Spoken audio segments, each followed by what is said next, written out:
Maplewood Lane looked like a picture-perfect suburb, fresh-cut lawns, pastel houses, and morning sprinklers whispering across flower beds. In the heart of Bloomfield, a quiet town where neighbors greeted each other by name, it was the last place anyone expected to find a murder scene. But on the morning of July 12, 2019, that illusion shattered. By 8:46 a.m., police had taped off the Jacobson home at 114 Maplewood Lane. Inside, 38-year-old Lauren Jacobson, wife, mother of two, and third-grade teacher, was found dead in her kitchen. She lay face down in a pool of blood. There was no sign of forced entry. No broken windows, no ransacked rooms. Just a half-finished cup of coffee on the counter and an eerie calm that gripped even the most seasoned officers. A picture-perfect family?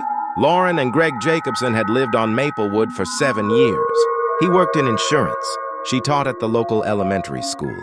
Together, they had 2 young children, Ella, 9, and Mason, 6, who had spent the night with their grandmother just blocks away.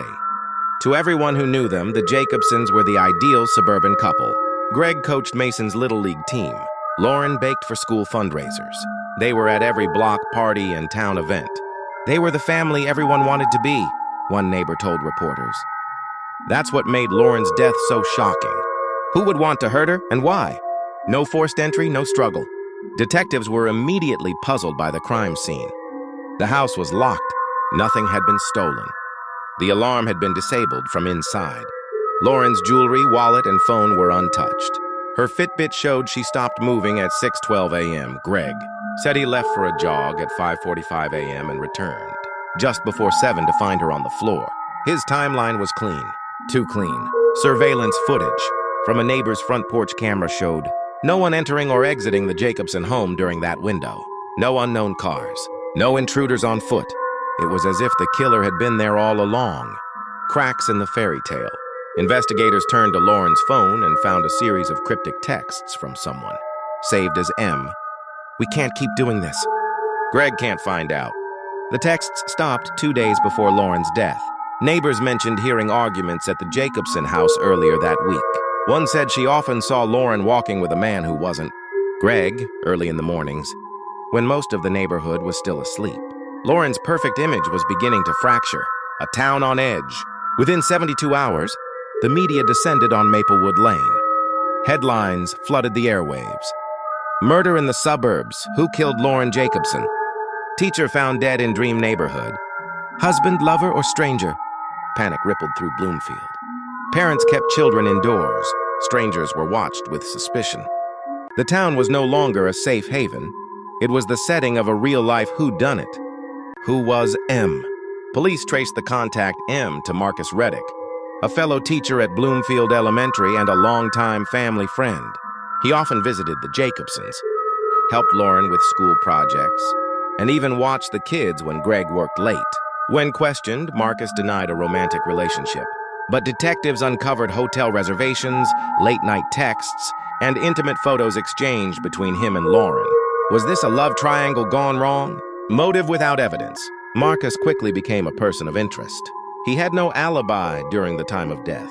Jealousy, betrayal, and the threat of exposure gave him motive. But without fingerprints, a murder weapon, or physical evidence, police couldn't charge him.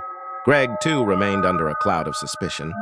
Though his alibi was consistent, some detectives questioned his calm demeanor and the lack of emotion during interviews.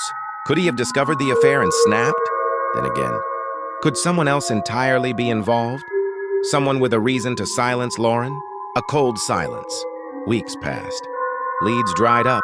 Despite extensive interviews, search warrants, and digital forensics, no arrests were made.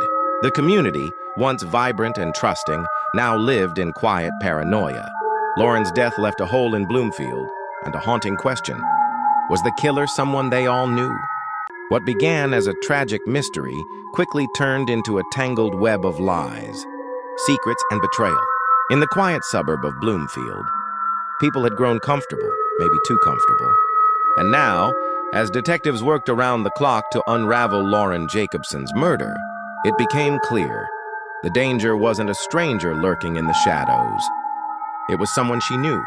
The double life of Lauren Jacobson, Lauren's text messages, emails, and digital footprint told a story no one saw coming. For months, she had been involved in a secret affair with Marcus Reddick, her co-worker and a trusted friend of the family. Their connection started innocently, shared lesson plans, after-school meetings, coffee runs, but it evolved into something deeper, more complicated, and ultimately more dangerous. She confided in me that she felt invisible in her own home. One of Lauren's close friends would later say, she loved her kids, but something had shifted between her and Greg. She felt lonely.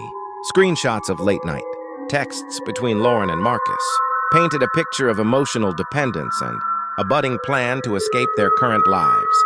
One message from Lauren just 2 weeks before her death read, I don't know how much longer I can live like this. Maybe we just go, just you and me. But was Marcus the one who wanted freedom or control?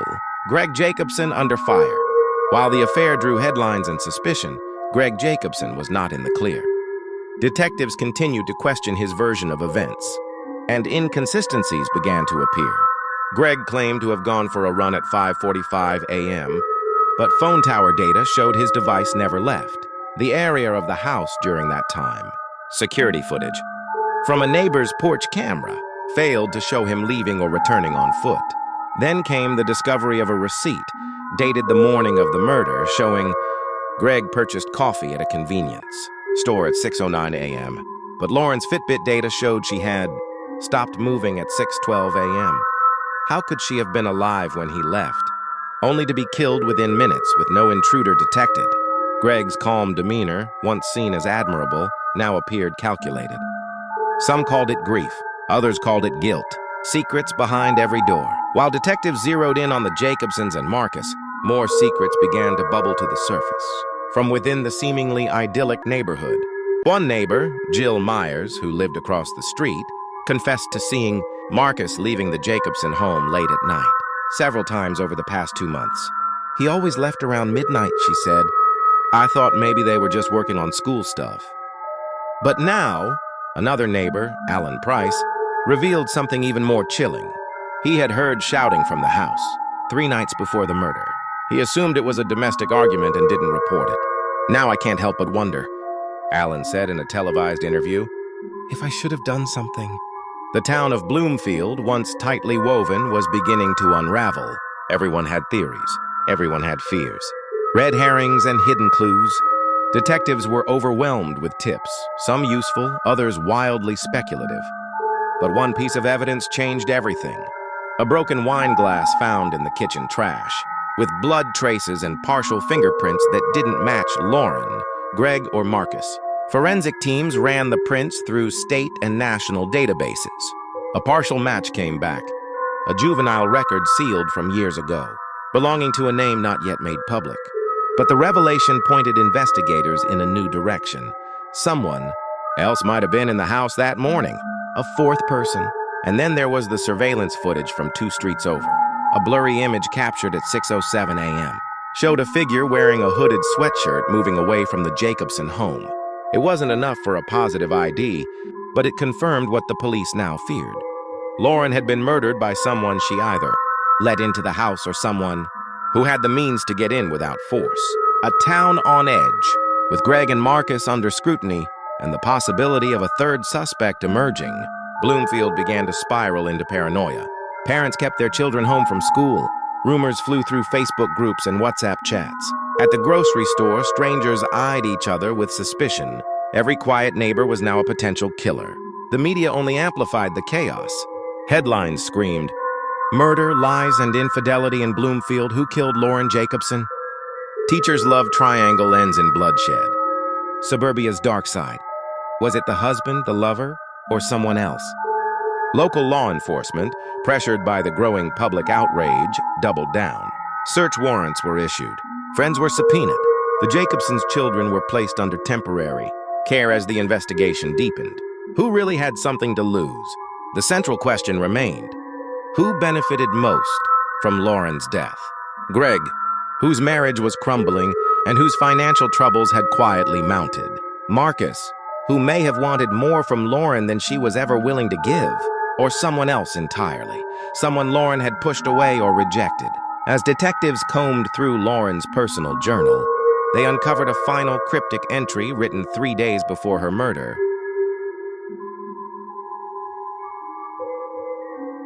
Just when the case seemed to hit a dead end, the investigation into Lauren Jacobson's murder took a turn no one expected. The puzzle pieces that once appeared scattered and contradictory began falling into place because someone finally broke their silence, and their confession would shake the town of Bloomfield to its core. A confession from the edge.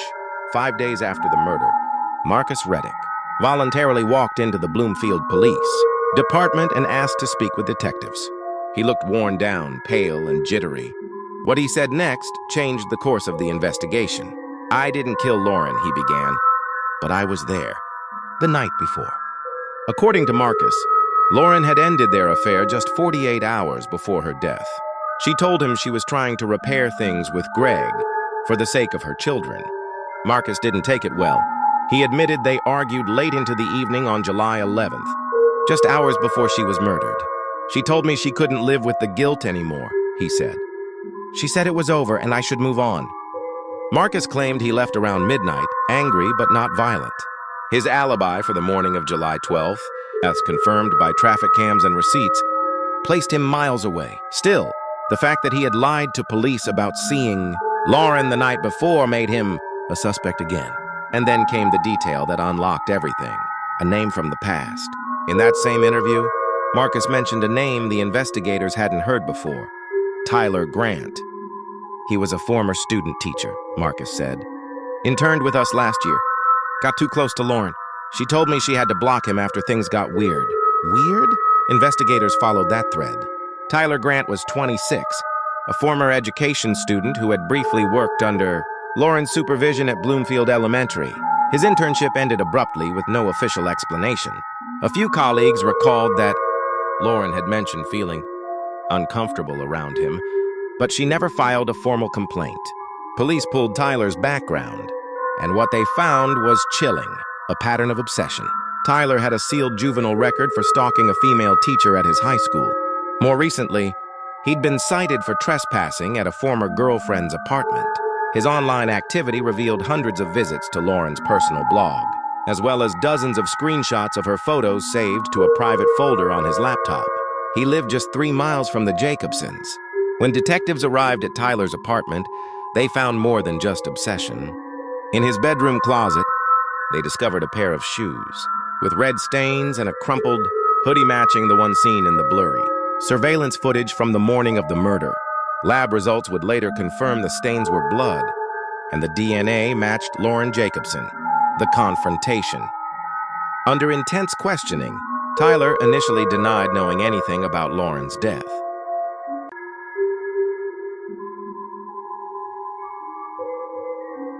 But after being confronted with the evidence, the hoodie, the blood, and Lauren's journal entries, he broke down. His voice cracked as he spoke. "I just wanted to talk to her. She wasn't answering me anymore. She shut me out like I didn't matter." Tyler claimed he entered the house using a spare key he had stolen months earlier. During his internship, he insisted he never meant to hurt her. "She got scared when she saw me," she screamed. "I tried to calm her down, but she hit me. I lost control." He had grabbed the closest object, a heavy ceramic mug, and struck her once. He said it happened fast. One hit, then silence. He ran. What the autopsy revealed. The medical examiner's report confirmed Lauren died from a single, fatal blunt force trauma to the skull, consistent with Tyler's story. There were no defensive wounds, which suggested she was caught completely off guard. The murder weapon, a shattered ceramic mug, was never recovered. Tyler claimed he threw it in a storm drain on his way home. Police later found fragments matching the mug set Lauren had posted on Instagram just weeks earlier. It was the break the case needed. Tyler Grant was arrested and charged with first-degree murder, breaking and entering, and obstruction of justice. The fallout. News of Tyler's arrest rocked Bloomfield. He wasn't a family member, not the husband, not the lover, not even someone on the town's radar. Just a quiet, seemingly harmless former intern, a face people vaguely remembered from school events. "It's terrifying," one parent said. "He could have been anywhere. He could have done this again." Greg Jacobson was cleared of all charges, though public opinion remained divided. The affair had damaged his reputation, and the emotional wounds would linger far longer than the court proceedings. As for Marcus, he resigned from the school and moved out of town. He gave one final statement before disappearing from public view. The arrest of Tyler Grant gave Bloomfield the closure it desperately needed, but not the peace it hoped for. Lauren Jacobson's death had exposed more than a killer. It ripped the mask off suburban comfort, exposing how secrets, silence, and denial can fester behind manicured lawns and smiling neighbors. And as the dust began to settle, the lingering question wasn't who killed Lauren, but how it was allowed to happen. A town forever changed. In the months following Tyler's conviction, the town of Bloomfield shifted. Maplewood Lane, once alive with cookouts and Halloween decorations, fell silent. The Jacobson house remained vacant. Overgrown grass crept up the driveway. No for sale signs, no offers. Just a lingering sense of unease, a place where something awful had happened, and no one wanted to be next. Neighbors who once waved across fences barely made eye contact anymore. Parents became overprotective. Community groups formed around home security systems and neighborhood watch patrols. The local PTA hired grief counselors. Children were warned not to talk to adults. They didn't. No, even if they once taught at their school. Bloomfield wasn't just grieving a person, it was grieving the illusion of safety. Greg and the children. After Greg Jacobson was cleared, he withdrew from public life. He resigned from his job, sold off the family business, and relocated to Oregon with Ella and Mason. He never granted interviews and declined to comment during Tyler's trial, sources close to him say. He still struggles with guilt, not because he committed the murder, but because he missed the signs. He didn't know about Tyler, he didn't know about Marcus, and worst of all, he didn't know how unhappy Lauren really was, one family friend said. He blamed himself, even though it wasn't his hand that killed her.